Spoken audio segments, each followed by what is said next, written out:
अब हम जानेंगे आईएस और एलएम का इक्वेशन और साथ साथ ये बैलेंस कब होगा वो भी जानेंगे।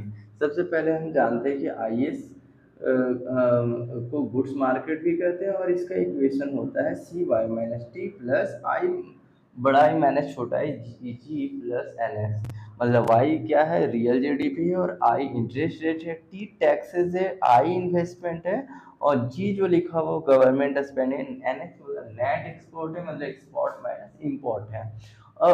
यहाँ दो मुख्य रूप से जानेंगे कि जो वाई और आई है ये एक इंडोजीनियस वेरिएबल है। इंडोजीनियस वेरिएबल मतलब जो किसी के प्रभाव से बदल बदल जाए उसको कहते हैं इंडोजीनियस वेरिएबल।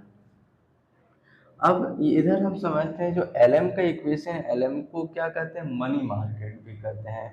तो मनी मार्केट यहाँ एम बाई पी है, एम बाई पी इसको कहते हैं रियल मनी सप्लाई। और एल लिक्विडिटी को डिनोट करता है। लिक्विडिटी किसका फंक्शन है, इनकम और इंटरेस्ट रेट का। मैंने इस तरह करके जो फंक्शन को डिनोट करता है, function and relation. Liquidity is the function of income and interest rate, इसको कहते हैं मनी डिमांड। इनकम और इंटरेस्ट रेट ये क्या है, मनी डिमांड है। और मनी सप्लाई को प्राइस लेवल से डिवाइड करेंगे तो ये निकल जाएगा रियल मनी सप्लाई। और ये इनकम और इन्वेस्टमेंट जो लिक्विडिटी का फंक्शन इसको कहते हैं रियल मनी डिमांड। तो जहाँ भी मनी सप्लाई और मनी डिमांड इक्वल हो जाएगा तो वहाँ हम समझ जाएंगे कि जो है इक्विलिब्रियम कंडीशन में है।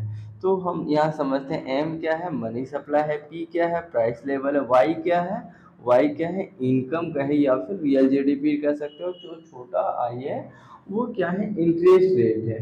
तो जहाँ भी जो होगा मनी सप्लाई और मनी डिमांड इसमें इस कंडीशन में इक्वल हो जाता है, वहाँ वो इक्विलिब्रियम कंडीशन में पहुँच जाता है। लेकिन हमको यहाँ समझना है कि ये बैलेंस कब होगा। सबसे पहले इस चीज़ों को पढ़ते हैं। The equilibrium is the ISLM model is found at intersection of ISLM curve.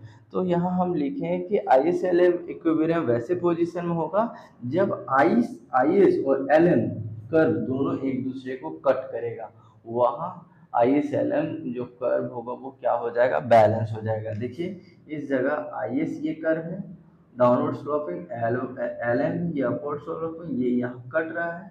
तो यहाँ पर आईएसएलएम क्या हो जाएगा, इनका बैलेंस हो जाएगा।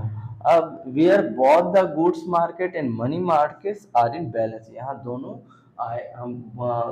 गुड्स मार्केट यानी आईएस और मनी मार्केट यानी एलएम दोनों क्या हो जाएगा, बैलेंस हो जाएगा। मनी जहाँ भी इंटरसेक्ट करेगा वहाँ दोनों बैलेंस होगा।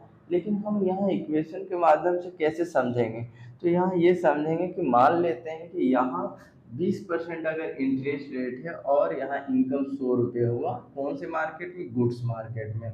लेकिन इसी प्रकार अगर 20% है और यहाँ भी मनी मार्केट में 100 रुपये का इनकम जनरेट हो पा रहा है, मनी मार्केट में भी 20% इंटरेस्ट रेट पर इनकम 100 रुपीज़ का जनरेट हो रहा है, और गुड्स मार्केट में भी 20% इंटरेस्ट रेट पर 100 रुपये का इनकम जनरेट हो रहा है। तो हम यहाँ ये कह सकते हैं कि यहाँ आई एस एल एम दोनों क्या है, बैलेंस हो गया है।